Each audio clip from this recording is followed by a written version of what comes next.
Thanks, Shirang. It's a pleasure to be on this webinar today and thank both Astrazeneca and Sreenivas Kumar for coordinating this. We know that in this midst of this COVID-19 pandemic, there's been a huge healthcare burden with a multi-system involvement, but which is leading to a very high mortality and morbidity that we've seen. But with special respect to a topic for acute coronary syndrome, we have had severe clinical issues that need to be dealt with respect to COVID-19, with respect to myocardial injury and the uncertainties of the treatment in this case, which I'm sure Dr. Sreenivas will allude to in his coming talk.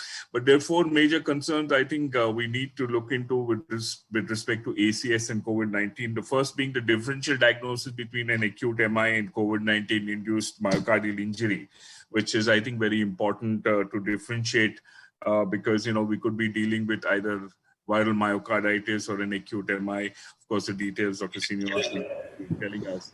And of course, to look at the increase in the short-term injuries or myocardial injuries that can take place. And I think another thing that is important is that the hospitals as well as the staff need to be well prepared. There is a lot of, because of the COVID-19, to differentiate between whether it's an acute, COVID-19 MI or acute ACS.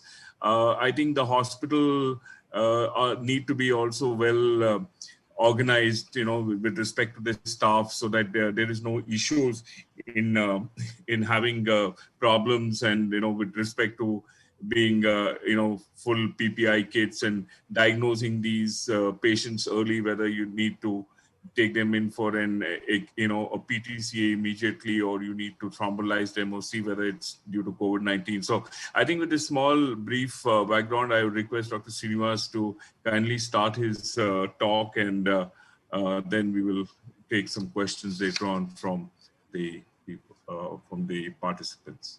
Thank you, Dr. Uday. I have much pleasure in introducing Dr. Sreenivas, who is a very well-known cardiologist and doesn't need any introduction. But he's the senior consultant cardiologist and director of cardiology and clinical research at Apollo Group of Hospitals, Jubilee Hills. He's also the professor of medicine at Apollo Institute of Medical Sciences. He's the founder, director, and the CEO of the FACTS, that is the Fraternity of Advanced Cardiovascular Techniques and Solutions, and chairman of the FACTS Professional Services. He's also the founder, director of TCT India Conference, the CSI NIC chairman 2018-19, and past president of the APCSI. Today he'll be talking on a very important subject, as Dr. Uday Lal has highlighted, and then all of us are waiting to hear from you, sir. We welcome you once again, and over to you, sir. Thank you. Yeah, thank you. Good evening, everybody. Thank you, Hyderabad, the API chapter, for the opportunity to interact with you all this evening.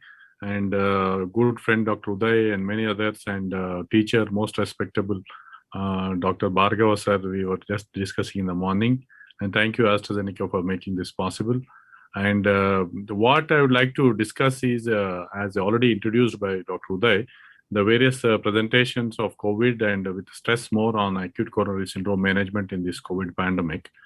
And then we'll also stress upon the protection things which he was mentioning, and how to risk stratify and how to deal with these patients. Is there anything different from what we were doing before? All that we'll discuss. How much time can I take, Dr. Uday, or somebody? I think 40 to 45 minutes. After that, we'll have a question and answer. Okay, that's more than enough. I'll talk about 35 minutes, and probably we can have discussion in the end. Sure. Right. Thank you. Whatever you say. So with this, this idea of discussing various presentations of COVID pandemic cardiovascular manifestations, we move on. And this slide brings best wishes from Apollo Group of Hospitals, where we are trying to coordinate various Apollos together and come out with some interesting data, be it COVID and be it any neurostructural heart interventions. Proud to present my FACTS professional service colleagues in a hub and spoke model, 27 cardiologists and 3 cardiac surgeons. We run services in multiple hospitals in the city, a model to emulate in these tough times of COVID, and also to offer the best therapy in high-risk conditions like severe aortic stenosis, LV dysfunction, where we offer TAVR and other high-risk procedures in today's era.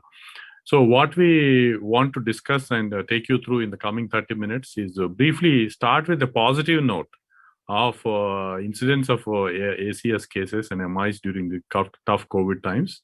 And the positive note, I said, you'll know it soon in few minutes. And what are the various types of presentations of COVID? I'm not going to the other system manifestations, which all of you are more experts than me, but I'll try to deal with the cardiac manifestations of COVID and how do we diagnose these patients, how the ECG, echo, and further evaluation helps. And then stress on the management pathways, as what was told by Dr. Uday, and how we are taking these patients inside, how are we deciding which patient will go for lysis, which patient will go for invasive procedure.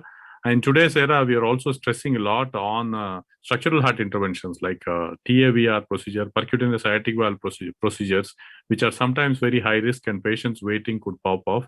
So we have evolved some pathways with colleagues from US.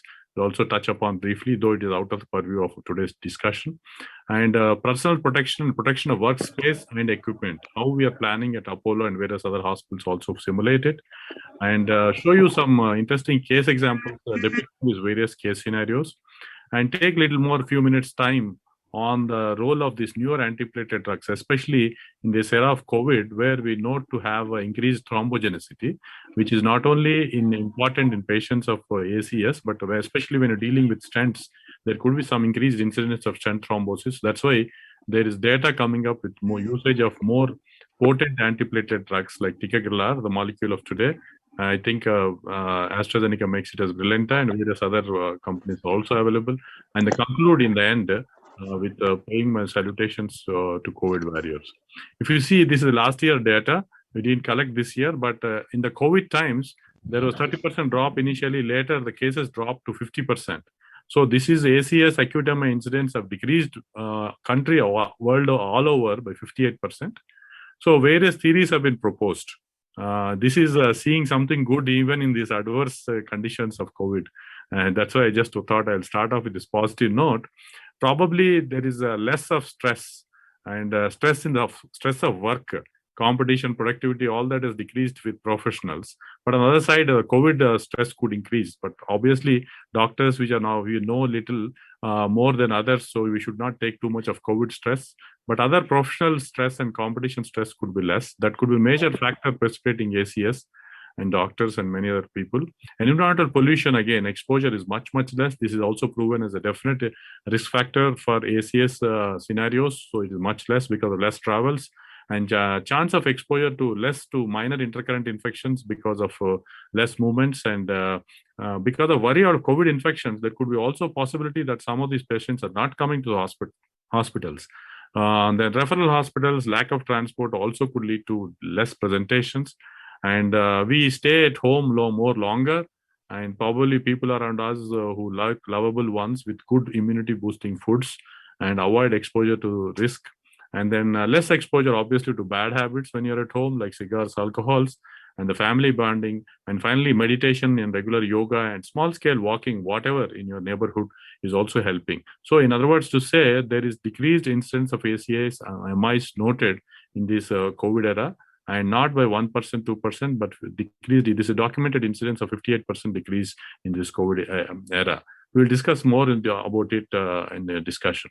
Coming to the pathogenesis of cardiovascular disease in COVID infection, we all know this SARS-CoV-2 virus through these ACE receptors enters angiotensin receptors, enters through the lung and comes into the vasculature.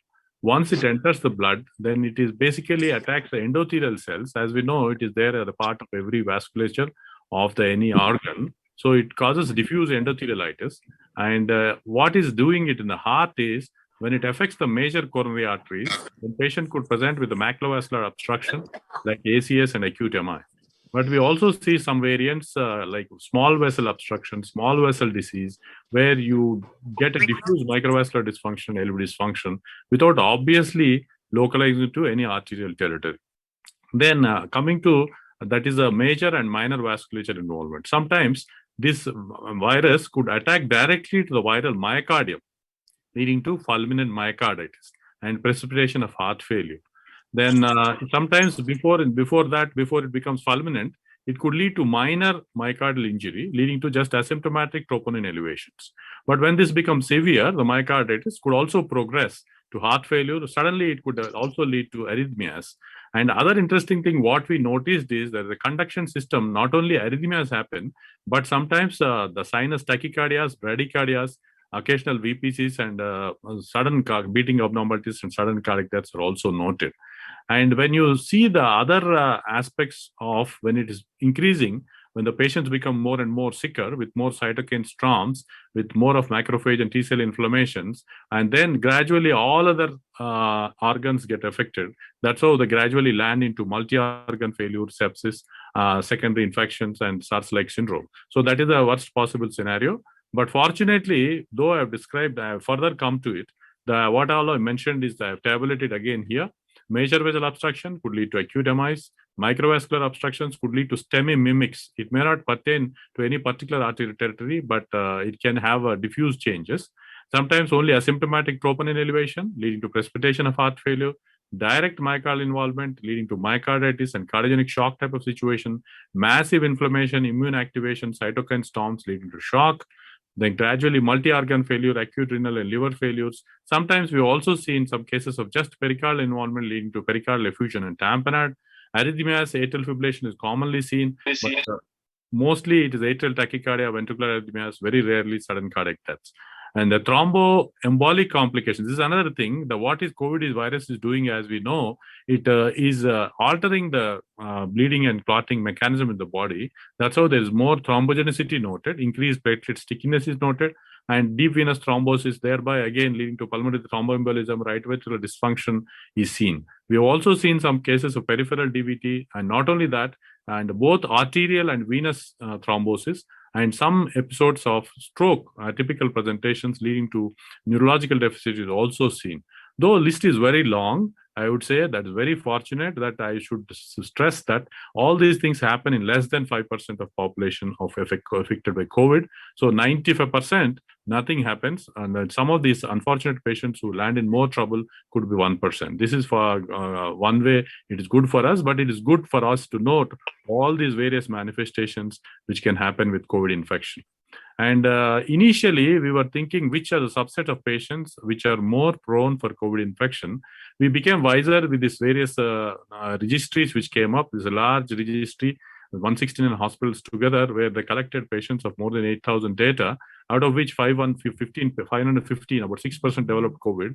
The markers which lead to increased infection, most importantly, is elderly age group, more than 65 years, presence of associated CAD, heart failure, COPD, smoking. And initially, it was thought that the usage of ACE inhibitors could lead to increased infection.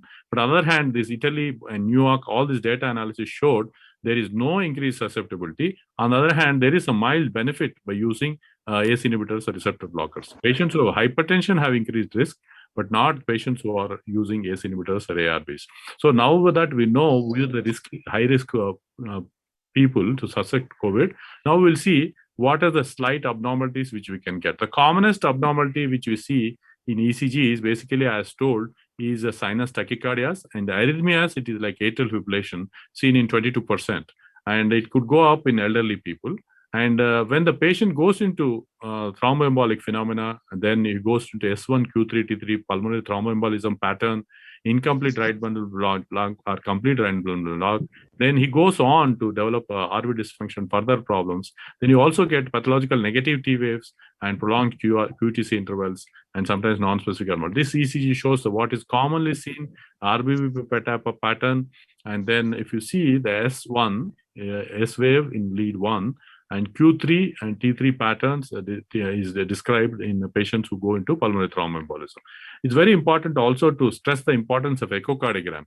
Though the detailed echocardiograms and transesophageal echocardiograms, which could cause infections to the technicians, doctors, are not recommended. But what is recommended is a point of care ultrasound studies during this COVID manifestation. It's called as POCUS, where the machines need to be protected like this, and the operator also need to be protected properly. And then what we do is focus, that is focal areas of interrogation, when seeing the LV function, regional function abnormality to decide whether it is myocarditis or acute MI, right ventricle, again, whether we have evidence of pulmonary thromboembolism, pericardium to see for evidence of effusion, tamponade, and sometimes the valve abnormalities, regurgitations, pre-existing disease. These are some of the important things. So what is recommended in this COVID era is focused cardiac ultrasound examination.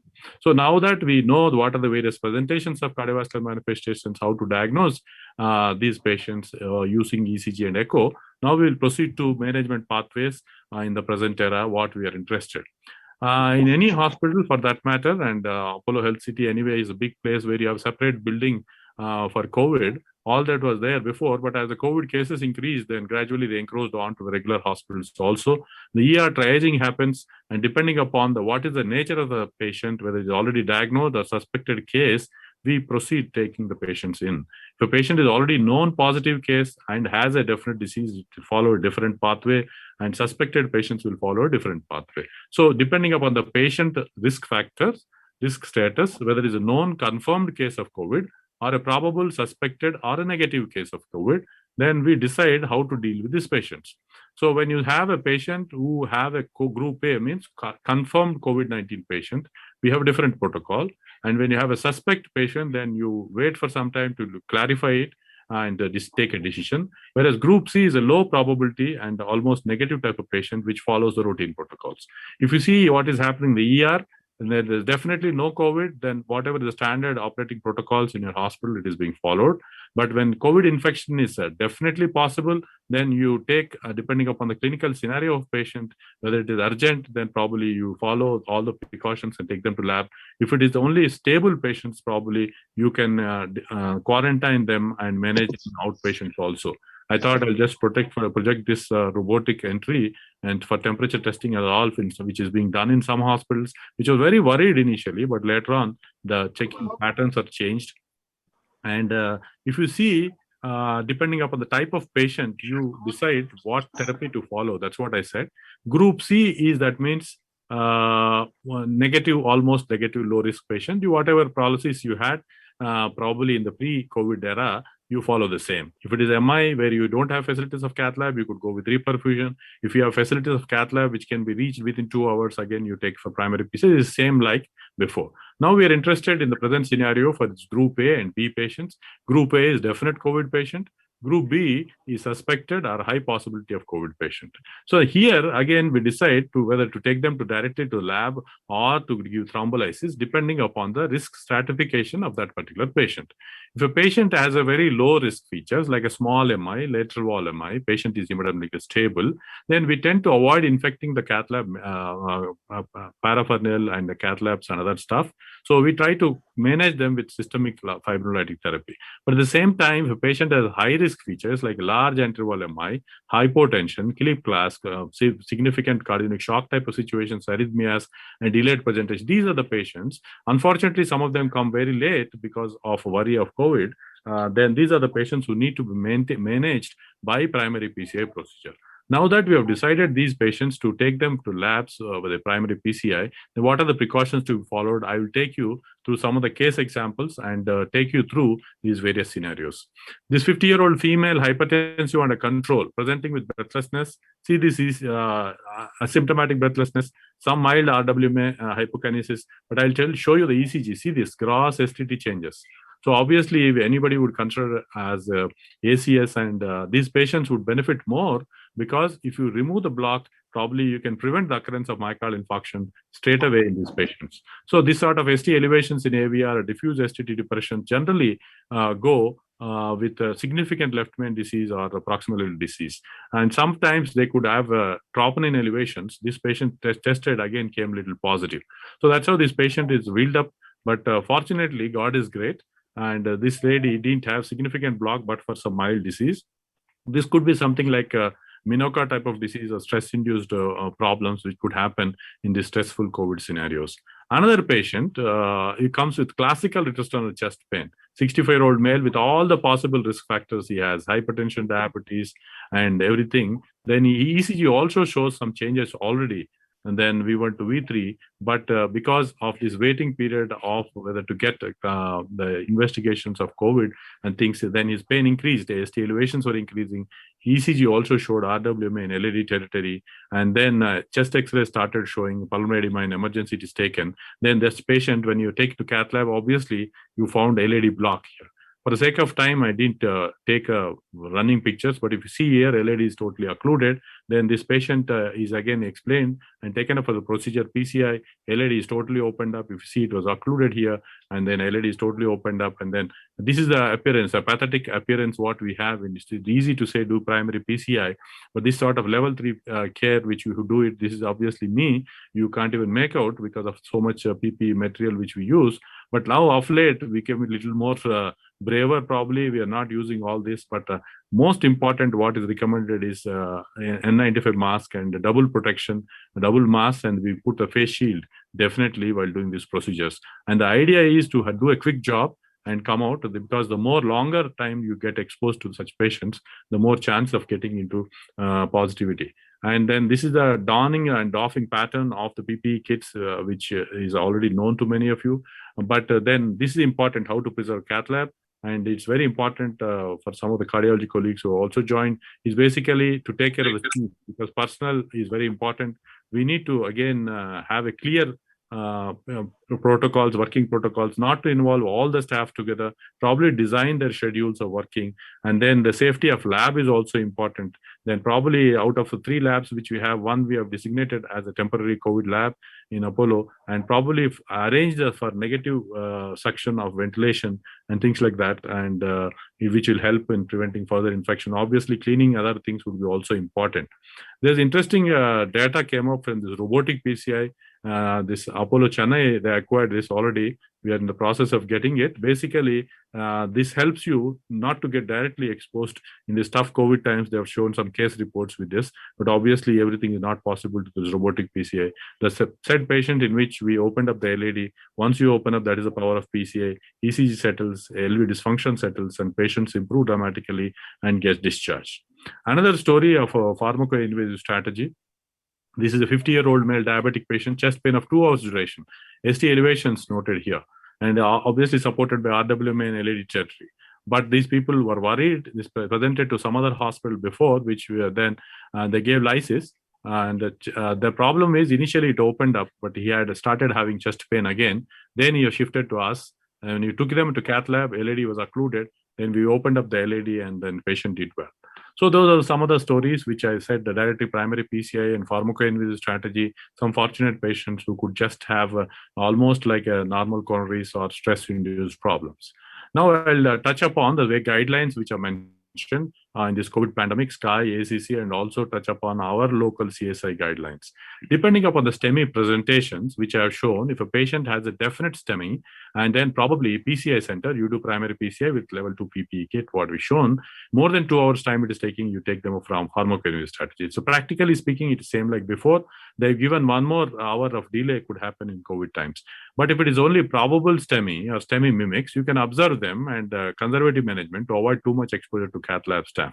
Other thing which is very important, very critical care friends and physicians also ask us to take care of these patients when do the STD changes, when the patient is already in shock or ventilator because of severe COVID infections. And this is a futile prognosis group where we are not supposed to shift them to cath lab and do nothing. Conservative management is good enough because most of the times prognosis is bad. You'll be just infecting all other members in the staff. So that's why this futile prognosis group, it is not recommended to take them for PCI procedures. And other very important entity is NSTEMI and unstable angina. If they're stable, probably we should try to postpone angio and revascularization later, and then probably follow your protocols. Then if a patient, this is again further to see the transport facilities, that's what I've already mentioned. Extra delay for about 60 minutes is to be kept in mind when you're planning these patients for PCI. But if it's more taking time, probably you can do fibrinolysis in these patients. Then some of these patients who suffer with non-ST elevation, ACS type of pictures, if it's very high risk and high risk, probably you still go with invasive strategy. But intermediate or low risk patients, probably non-invasive testing followed by requirement of invasive procedures only if required will help us to prevent unnecessary exposure. Our Cardiological Society of India also came out with guidelines during the tough COVID times. And if it is confirmed case, then probably if it is high risk case, probably if the time is taking more, you can reperfuse them. But if there is a hemodynamic instability, that's where you take these patients for PCI. If it's a low probability case, and probably non-COVID protocols, whatever were there before, you could follow them. But if possible, try to consider an early discharge, even if you've done the procedure, to prevent a prolonged bed occupancy and then getting a patient getting infected with COVID. Then these are the other things what we noticed as during the selection for whether to do PCI or to do conservative management is what is again shown in this cartoon here. If a patient has definite evidence of acute myocardial infarction, you could take them patients. But if patient where you defer the procedure is the STEMI mimics, or patient who have already severe problems, patient who have only minimal problems, or patient in deep shock, all these they won't benefit. That's how you avoid taking these patients for cath lab. So personnel management also is important. Doctors, we should help our senior colleagues, cardiologists who are there. We will work like a team. That again helps to minimize the exposure to them. And people, some of the doctors who have hypertension, diabetes, and pulmonary disease, also we need to share our responsibilities and minimize the risk of exposure to them. And probably cath lab staff also should be posted depending upon the scenarios, and probably have spaced postings. But in spite of doing all this, a lot of our personnel in the second wave in this year got infected compared to first. Then, but how somehow we are still proceeding the same protocols. The do's and don'ts in cath lab, some of you could be interested, is avoid intratracheal intubation in the cath lab.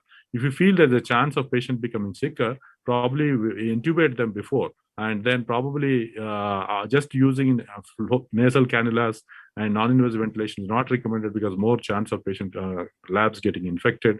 And then if a patient negative pressure in the cath lab is always helpful to prevent. And a word about structural heart disease management: severe aortic stenosis, mitral stenosis, LV dysfunction. If it is emergent procedures, patient is very sick, then I have class 4 symptoms, you still take these patients in spite of tough COVID times. This cartoon helps us to assess the COVID infection risk versus the risk of aortic stenosis and mortality. If this risk of aortic stenosis mortality is higher than the COVID infection, probably you'll do these patients, take up these patients. This patient we recently did, one of these 83-year-old gentlemen, COVID infection, heart failure, becoming worsened day by day. They were actually worried to do such patients. Then but we could offer this and recovered dramatically. And this patient was able to discharge in spite of this tough COVID times. So we need to decide and what needs to be done appropriately in this patient. And one sad story also I would like to mention because of COVID before I close on to the case discussions. Sometimes these patients present with ST changes like this. We advise them to come, but they didn't come because of worry of COVID, developed ST elevations. Even after developing ST elevations, they stay outside Hyderabad. We asked them to come to city directly for a take, but they went to nearby place. There they were not treated. Again, patient was coming back. In the process of coming to hospital, sometimes they could succumb with sudden cardiac deaths. So this is an unfortunate scene we have seen. Now, after finishing that various types of presentations, good, bad, and worse scenarios of CAD, ACS, now we touch upon the interest topic of Astrazeneca, which what was interested is also that molecule which they have helps in there's more utility of such molecule in these tough COVID times where there's noticed increased thrombogenicity. And then probably this could lead to increased trigger of acute coronary syndromes and stent thrombosis. In this Danish registry of 5,000 plus patients, what they have noticed is these patients developing the ACS and the MIs could be 5.9% compared to COVID-free times. So when you have analyzed and see the more platelets are getting sticky, and then they also analyze sometimes the stent thrombosis rates in this again registry showing that there could be slightly higher incidence of stent thrombosis. That's why the elective procedures we tend to avoid and try to do only emergency procedures and try to limit the size of stent, length of the stent if possible.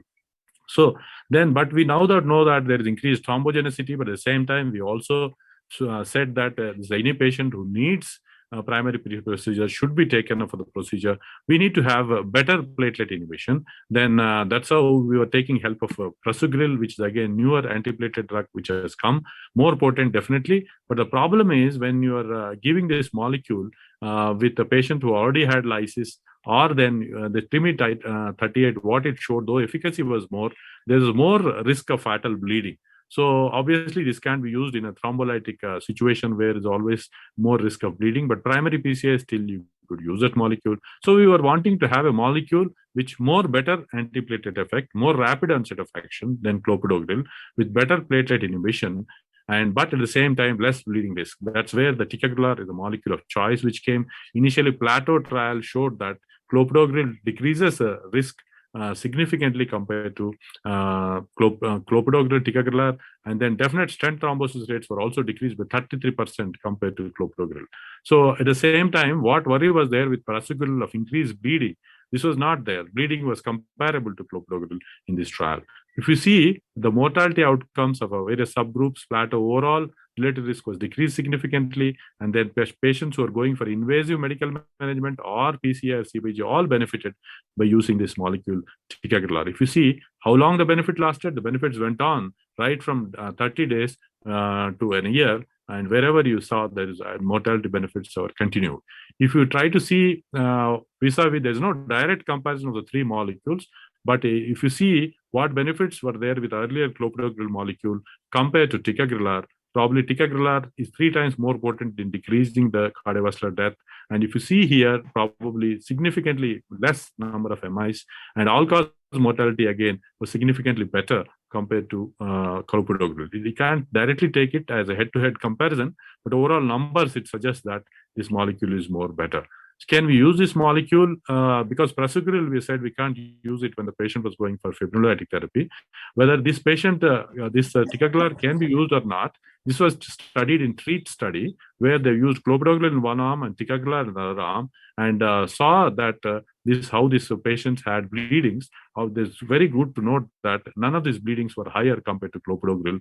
ICH and fatal bleeding, what we were worried, were not high with ticagrelor molecule compared to clopidogrel. So that's how they said majority of these patients could benefit in spite of giving fibrinolytic therapy. So why we are specifically preferring this newer antiplatelet drugs, especially ticagrelor, is this has a better enhancing antiplatelet effect, less of platelet patient-to-patient variation, and documented to decrease the incidence of stent thrombosis. And especially in these tough times of COVID, where it's difficult to plan everything, it's better to use a more potent antiplatelet drug like ticagrelor in these settings.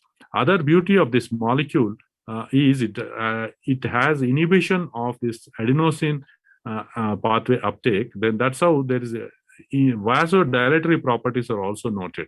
So unique property of dual inhibition of platelet receptors, as well as this potent anti-inflammatory benefits because of increased adenosine type of vasodilatory molecules, that's probably could be also playing a major role, apart from less of resistance, which is clopidogrel. We have shown resistance up to 1/3 of patients, but less of it is noted. That's how we find this molecule very useful in these tough times of COVID.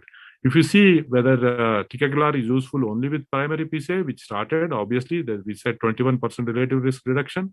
In medical management also, it was beneficial. And now we have data coming up post-fibrinolysis also, you could use this molecule safely in these patients. So whatever types of management protocol you're following, ticagrelor did better.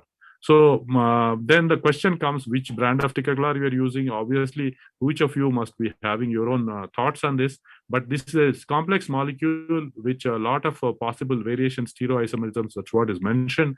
Choose one that has a good features, and the original probably innovator with the pharmaceutical equivalence, bioequivalence, and therapeutic equivalence, all that should be studied. So if there's any change in this bioequivalence or the platelet inhibition pattern, there could be increased risk of ischemic events and probably increased bleeding also sometimes. So it's very important to use an optimal molecule and original research molecule, which is studied in lots of patients, a lot of trials. There's randomized evidence which came with Brilinta, ticagrelor in more than 1 lakh of patients. So that's how I think we are more comfortable using this molecule. Since about 8 years it is being used. But if you have a generic molecule with all this tested, which is less available in the market, probably you could use it. But in the tough times of COVID, where increased thrombogenicity is noted, where you want better antiplatelet effect without much of side effects, probably go with this innovator molecule. It could help this patient. Thus, I think I have finished just 30 minutes. So to conclude, what we say is it's always better to avoid getting this COVID infection by following social distancing, hygiene measures, what we're calling high SMS. And these lockdowns cannot continue forever, obviously. What is required is probably we have to learn to live to this COVID, and probably low-grade infections like influenza, how we have, this could persist for some time. And SMS type of patterns, what we follow now may be protecting us in the long term. And suspected cases to be managed as per guidelines with case-based individual decisions. Positive cases with large MIs, again, to be done with PCI, with PPE, protecting again, the personnel. Avoid cath lab exposure unnecessarily if possible, if it is a small MI and things like that, but act if it is required. Increased thrombogenicity in these tough times is noted, and then tide over this by using more potent antiplatelet drugs like ticagrelor. Finally, I would say ours is God's own country. Be positive, do our best to save patients, at the same time taking care of ourselves, staff, and families. These tough times, so my salutations to all the tough COVID warriors, corona warriors. In spite of we knowing that you get infected, then still a lot of hard work is going through. And that's how all of us, our services are recognized, right from Prime Minister to all other. At least they're not doing anything else. Symbolically, they say a lot of respect, and respect on the medical profession has gone up in these tough times. But at the same time, all of us need to take care and do our best to these patients. I think with this, I'll stop. Thank you for your patient hearing. I'll be happy to take any questions, because there could be some lot of doubts in these tough times of COVID. We can come to a gallery view. I'll stop sharing, and then probably you can come to gallery, right? Thank you, Dr. Sreenivas Kumar, for a wonderful presentation. You highlighted the various forms of ACS, the presentations, and then the categorization into 3 groups and how to approach them in a COVID setup and the precautions to be taken. Obviously, we need to take into account the risk-benefit ratio and then the exposure to the staff as well. Thank you for a wonderful presentation. All those who have any questions, you might unmute yourself and ask, raise your hands and ask, or you can type your question in the chat box. We have Dr. Vinod Bhargav, sir, who's raised his hand, and then please proceed, sir. Good to listen to you, Sreenivas. Are you able to listen to me? Yes, sir. I can hear you, sir. Go ahead. Okay. Then I've got certain observations to ask. One is, patients with COVID infection who come to the hospital, is the incidence of ischemic heart events more after admission, or they come with the event? Then there is a possibility of delay in coming, or patient's reluctance in coming to the hospital. The other thing is mortality. Mortality in COVID affected patients versus non-COVID affected patients. What is your experience about the mortality? Then about many of them were already on anti-inflammatory drugs. What is the prognosis when you have the ischemic event? Yeah, as you, can I? Regarding the COVID affected patients with a combination of COVID as well as acute MI, especially when the patients come very late, sometimes we do see like that reluctance as a part of patient, reluctance on the part of medical personnel and things like that with the delays. Then once they develop LV dysfunction and shock-like situations, the mortalities have gone up significantly. This is one way of patient presenting first with COVID and then also developing acute MIs and ACS in this hospital. If the patient, it is noted very early, then you can do these procedures. But if you note it late and patient by the time presentation itself is late in shock type situation, that's how recommendations also said it is futile group where we need not do anything. Obviously, the mortality in the combination is high. And regarding the your other question of what you said, whether you're increasing the incidence of ACS and MI in these tough COVID times, that's what surprisingly, we don't see such increase of ACS, MI in these COVID times, though we see a lot of patients who are worried and come with anxiety, tachycardia, ectopics. But luckily, we did not notice acute increase in incidence of ACS and MIs. Not only in our country, we have studied that projected 58% decrease in ACS and MI. And last year, the data it is. And even world over also, they have noted decreased incidence of ACS and MI. But on the other hand, if you see some new causes like inflammation happening in the coronaries and small microvascular disease and at STEMI mimics and not pertaining to any particular arterial territory, those types of things are noted. So apart from what is seen standard, we have noticed different type of presentation. But obviously, luckily, the overall MI incidence has not gone up. That is, I think, a thing. Third, what did you ask, sir? Anti-inflammatory drugs. Yeah, usage of anti-inflammatory drugs, I think somehow rheumatoid arthritis type of patients and those anti-inflammatory drug usage, I have not seen. Maybe you have had more experience in treating those rheumatoid and other patients. Though there is data coming up that usage could do harm, especially NSAID type of drugs in these scenarios could do harm and leads to more of problems. But personally, I did not notice anything like that, sir. You can share your thoughts on that. I have had one patient with acute coronary syndrome occurring after discharge from the COVID in the hospital. Yeah. He had come from Chirala. He was 67-year-old, diabetes with chronic kidney disease with creatinine of 3.2, hypertension and uncontrolled diabetes. One presentation is blood sugar was 560 milligrams. We treated him for about 12 days in the hospital in the ICU care, and then after that, when he was shifted out, he was perfectly all right and sent home. 4 days in the home, he was perfectly all right, but yesterday night at 2 o'clock, he was admitted with an acute and cardiogenic shock. Yeah. Expired in the morning. This is unfortunate scenarios what we see because of stress and because of various drugs which are used and steroids which are used and diabetes uncontrolled, whatever becomes, there is some episodes of acute sudden cardiac deaths being noted like this. But why it happens just after the discharge is probably once the patient goes home, probably medication, other things intake could also get affected and patient could also become a little more relaxed, or in the early stages of early disease or mild LV dysfunction type of scenarios, where if he goes home, the LV dysfunction part gets precipitated. That's why I feel it is always very important to put these patients on proper antiplatelet drugs and high-dose statins. There's data come up that statins also benefit. And then probably check and be on the lookout for any early signs of LV dysfunction. Because again, when the patients go home, then hypoxia, which is otherwise there, happy hypoxia, other things what I've not shared is such sort of things also could worsen. So such episodes are occasionally described. But what I feel is using these potent antiplatelet drugs and high-dose statins and proper control of sugars and counseling them properly would all benefit. But in spite of all that, occasional patient age-related and thing which could happen also could happen. Unfortunately, sir, we have seen such things happening after vaccination. People are blaming vaccines. So it may not be directly to do it. It might be happening to him. Somehow, incidentally, he also took vaccine. So something like that. What worried me was his ECGs were normal, his echo was normal when at the point of the discharge.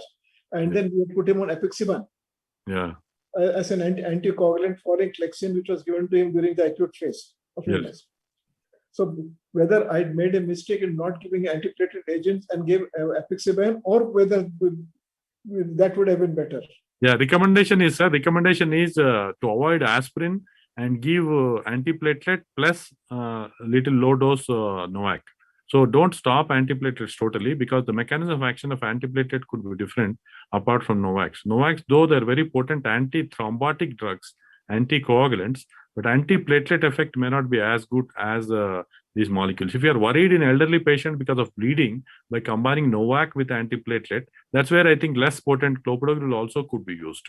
But if a patient is young, there's no worry, then you can as well use little more potent like what is ticagrelor or for that matter. But prasugrel we tend to avoid when we are combining with the NOAC, because the bleeding tendencies could rapidly increase. The combination of this is not recommended.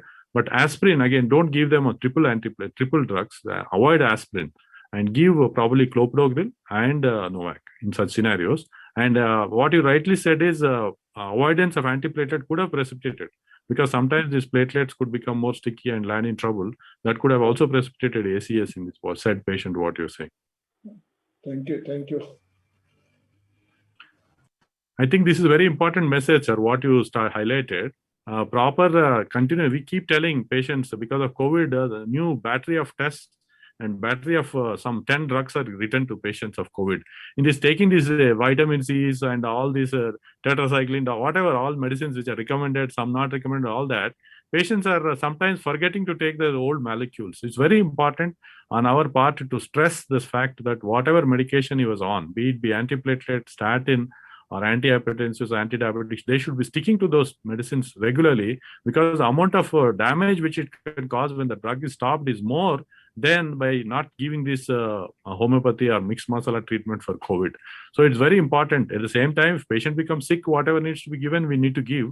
But highlighting not to stop any of these older molecules which they were on is very important in preventing complications. Anything? I wanted a question. I'll ask after you do. Okay. Sreenivas, just wanted to ask you with respect to the high sensitive troponin I in established COVID-19 patients. Some patients may have associated kidney injury or sepsis. What is the levels that, are there any specific levels compared to the normal values above which you need to look into to say that there is associated ACS in these patients? Yeah, generally we take an entire scenario. If you're totally asymptomatic patient, if you're talking, then only troponin elevations. Then unless it is elevated at least more than 3 times, you're not supposed, that graph I did highlight that had that chart. So unless it is more than 3 times, you don't give that importance. If minimal elevations of 2 to 3 times are just increased little, could happen even with minimum, not that the patient has overt myocarditis or LV dysfunction. Such sort of scenarios, then troponins go up to thousands. What I'm talking is minimal asymptomatic elevations of troponin.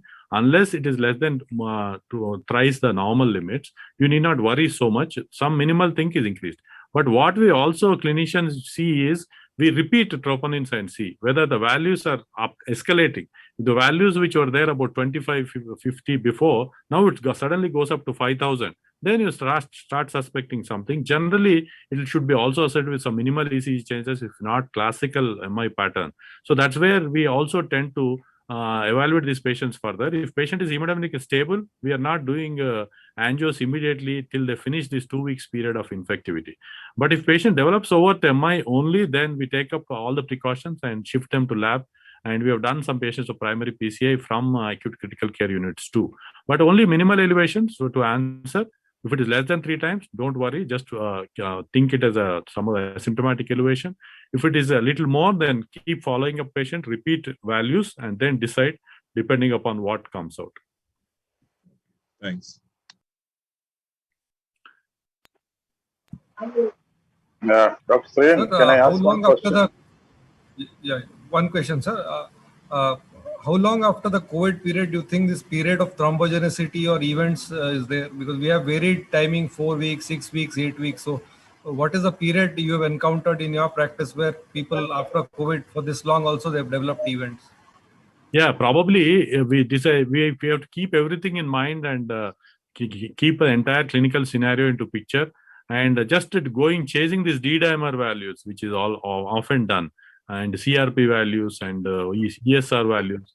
Many patients is perfectly all right. His D-dimer comes like 500,000. The patients are being terrified that they will get more clotting and going on giving. That is also not good. On the other hand, if the patient has a history of DVT and already documented thrombosis, and then correlated with increased D-dimer and probably other inflammatory markers, then we need to be more careful. And then if you already documented evidence, what we recommended now is definitely give it for 6 weeks and if required for 3 months, and then evaluate the clinical status as well as look D-dimer status, other things, and then decide further. If the values are still high, you might continue longer. But at the same time, if the values come down, then probably after 3 months, we are decreasing it significantly. But benefit of doubt always, because these patients also have other risk factors, diabetes and CAD, we tend to give antiplatelet drugs, probably not only aspirin, but again, dual antiplatelet drugs, if possible, also take the help of ticagrelor. And one word, again, I want to highlight and repeat always is patient nicely walking. No other problems. Some lab, I don't know what they do, interleukins and some things and all that. And patients are being bombarded with steroids and these very high dose NOACs. So that is also not required, not recommended, not advisable, I think. I think many of you already know this, but for the sake of others who are listening, I just thought I would highlight this aspect again.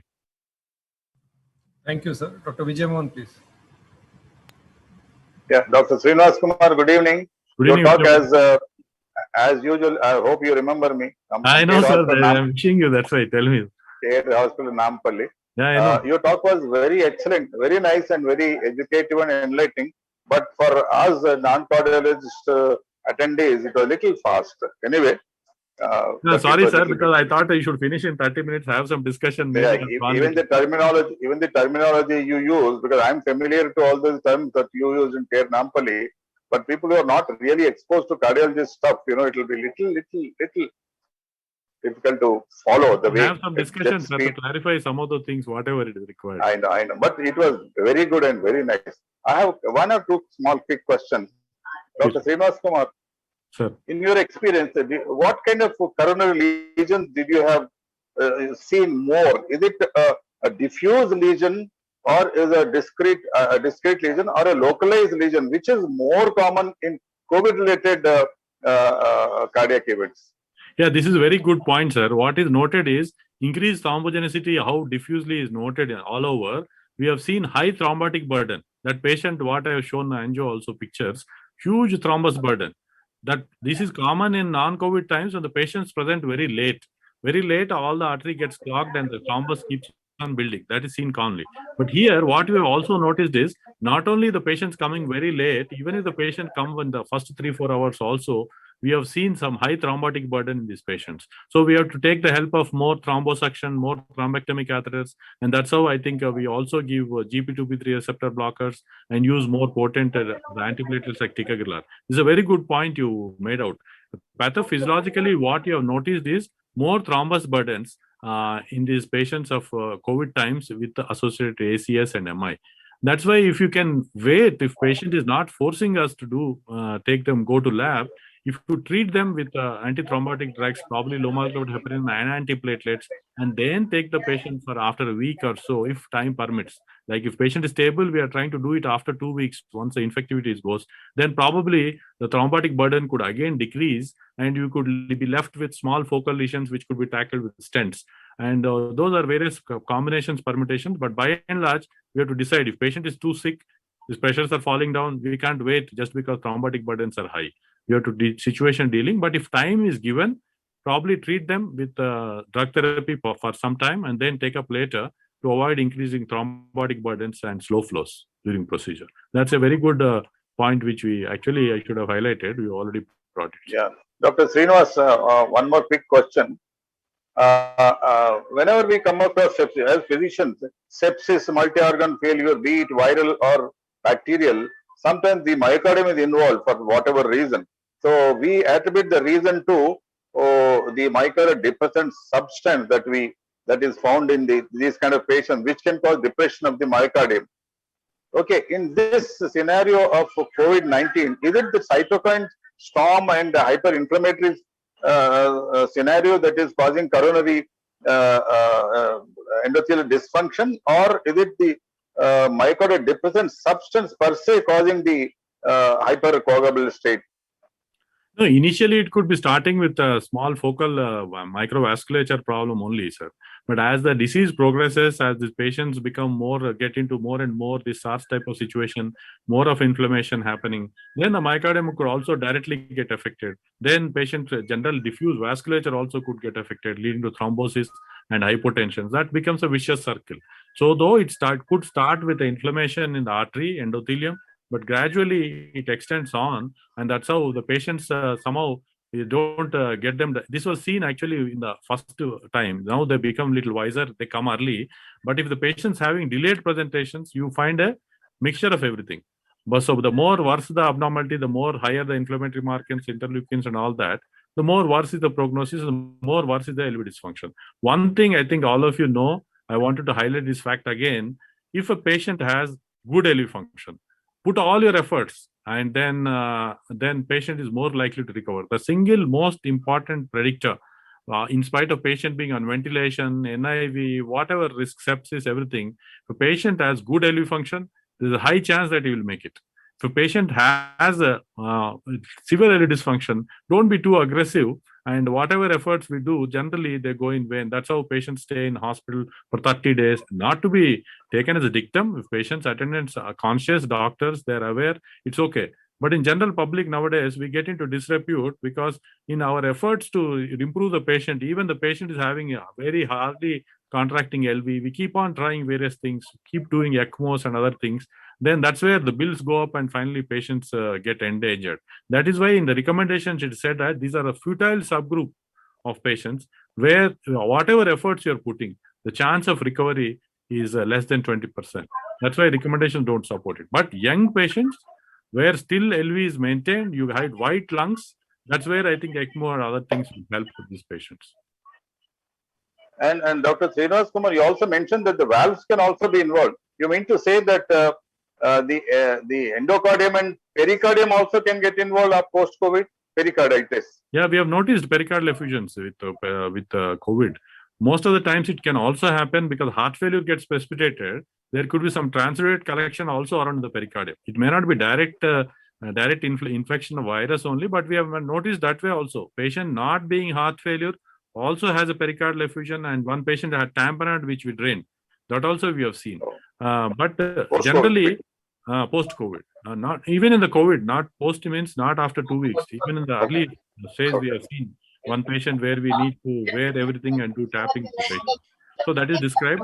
But what is also seen later is like post-COVID, what you say, lung fibrosis, and then patient going into some sort of RV dysfunction, that sort of things also could happen. But by and large, what we see in post-COVID is sinus tachycardias and VPCs coming, and many patients come with complaints of palpitation. That sort of thing is more common, fortunately. LV functions, if it's normal, we just reassure, maybe put the small dose beta blocker and send them. Thank you. Any other questions, please? Regarding the direct valve infection, what you mentioned, sir, endothelialitis is a diffuse inflammation. When all the pancreatitis happens, it must be there. But we have not seen valves totally normal before. Only with COVID getting into infective endocarditis, that sort of thing we have not seen. But we have seen a patient of infective endocarditis happening in a COVID that maybe secondary infection happened in because of immunosuppression and diffuse low mental physical status of this patient. And what I also highlighted is patients who have severe aortic stenosis. Suddenly they get into cardiac decompensation, heart failure, they go into recurrent pulmonary edemas. And if you think that nothing can be done to these patients, then patients would anyway succumb, because as you know, AS with heart failure is a dangerous entity and has higher mortality than many of these malignancies. Yeah, so sudden cardiac death. We reassured that patient. At the same time, surgeon is also worried to operate in the post-COVID times, fibrosis and all this. And this TAVR is a transaortic valve implantation is a new procedure which has come as a boon to such patients, where with a 14 French catheter from the groin itself, we take the valve and deploy it with a higher pressure. Patients, because obstruction of the heart is relieved, heart improves dramatically. We have seen table LV function 30% EF improving to 50% on table and becoming heart failure almost going. And other thing, all the physicians we need to notice is we have seen this phenomena. What we were taught before was when there is a PAH, when there is a MR, when there is TR, it is more likely to mitral valve disease than aortic valve disease. But with the advent of now more aggressive therapies like TAVR, what we have noticed is just by doing TAVR, opening the valve itself, there is regression of MR happening, regression of PAH is happening, probably diastolic dysfunction. Diastolic dysfunction is what is there in AS patients. That improves dramatically with TAVR itself.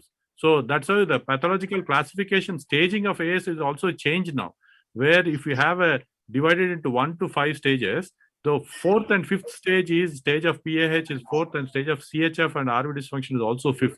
When we were students, this was not described. Only a classical triad of AS with classical exertional angina, syncope, and breathlessness was known to us. But now, with the advent of TAVR, now the pathogenesis, natural history of AS itself is described in a different way. For physicians, it is useful. That's why I thought I am just highlighting this.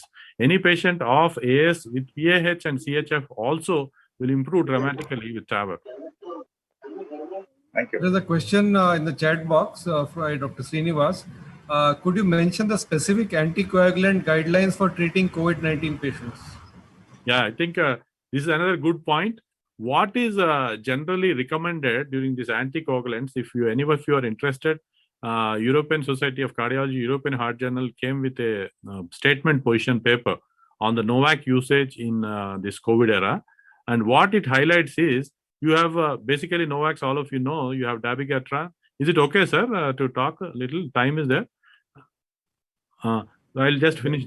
Yes, So basically you have 3 types of NOACs, as we know. One is dabigatran, other thing is rivaroxaban and apixaban. Dabigatran acts very higher up, where the rivaroxaban and apixaban has more anti-TNA effects. So what is recommended in COVID is this drugs which have anti-TNA effect, not dabigatran. So what we can use is either apixaban or rivaroxaban. Then for general knowledge sake and for general preferences sake, which patients you are using apixaban, which patients you are using rivaroxaban. That's what comes in. But there's no direct vis-a-vis comparison, but what we understand from the various trials and the experience what we have is out of the two, rivaroxaban is little more potent compared to apixaban. So where you have more thrombotic tendency, more you want antithrombotic benefits, probably we are taking usage of rivaroxaban. And the advantage of rivaroxaban is once daily therapy. But if a patient has CKD, borderline creatinine, and if patient has less risk and mild to moderate type of disease, where you want little anticoagulation, but has a patient of CKD and higher age groups, there is also bleeding tendency which could happen, then that subsets we use apixaban. So again, a smaller dose also could be used if there is more bleeding risk. So if a patient is younger and more thrombotic burden, you use probably rivaroxaban. If a patient has a bleeding tendency, CKD, and that sort of presentations, you use apixaban. And dabigatran is not to be used in patients of COVID. That is because different mechanism of action. I think I made it clear. Thank you, sir, for a very... Let us have, for sake of Astrazeneca, and they are watching me, some discussion on this antiplatelets, if you don't mind. I would also share my thoughts. Which are the type of antiplatelet drugs, how you select it? Can I mention 1 or 2 points on that? Sure. So generally, as we know, we are very comfortable with clopidogrel. Many physicians, all of us are very comfortable with usage of clopidogrel. The beauty of clopidogrel is very safe, very less side effects, less bleeding. We have been very comfortable using clopidogrel long. And where we wanted little more effect, we were using clopidogrel twice daily in the acute stenting phenomenon. But what we were worried with clopidogrel is it takes some time for it to develop into action. Where we are doing a primary PCI, where you want to do ad hoc procedures, we have to wait the patient, get the patient back next day, or wait for some time and then get the back. With the advent of ticagrelor, the main benefit is rapid onset of action. So you can give the molecule, and within 60 minutes, the effect starts, and 90 minutes it peaks, so that by the time the procedure is done, heparin effects goes, then the ticagrelor takes over. That's the most important reason why I started preferring ticagrelor in acute primary PCI type of situations. Then we also became wiser that some clopidogrel, as we keep using it, we know more details of the molecule. Clopidogrel, some of the patients on clopidogrel were developing resistance and developing stent thrombosis. That's where we were looking for better antiplatelet drugs. And we have documented data to show that the platelet inhibition is maximum much more with ticagrelor and prasugrel, for that matter, than clopidogrel. But the problem, though prasugrel had a better antiplatelet efficacy, but the bleeding potential was much more with prasugrel. That's why the contraindications for prasugrel, as you know, any patient more than 70 years and patient's body weight less, and again, he has history of TIA where likely to have bleeding, prasugrel is contraindicated. That's why in the slide I mentioned, if there is any contraindication, don't use that. But ticagrelor, the beauty is it's somewhere in between. The efficacy is good, with bleeding tendency is also less. But only problem which I have noticed with the ticagrelor usage is little more side effects because of adenosine mediation of bradykinin pathways, sometimes slight dyspneic feeling and slight feeling of cough. Patients who have allergic airway disease and asthma sometimes could get into slight trouble with this molecule. But again, the beauty is if you continue to use this molecule, reassure the patient, that effect also will gradually gets tolerated with the patient and you can continue. So that's where I think if you have to put the 3 molecules of antiplatelet drugs, clopidogrel is the least potent. Prasugrel may be most potent, but has a side effect of bleeding. Somewhere mid is what is ticagrelor, which the benefits are much more, especially in the tough COVID times. There is a lot of data coming up. Usage of this molecule will help the dreadful complication of stent thrombosis also in primary PCI patients.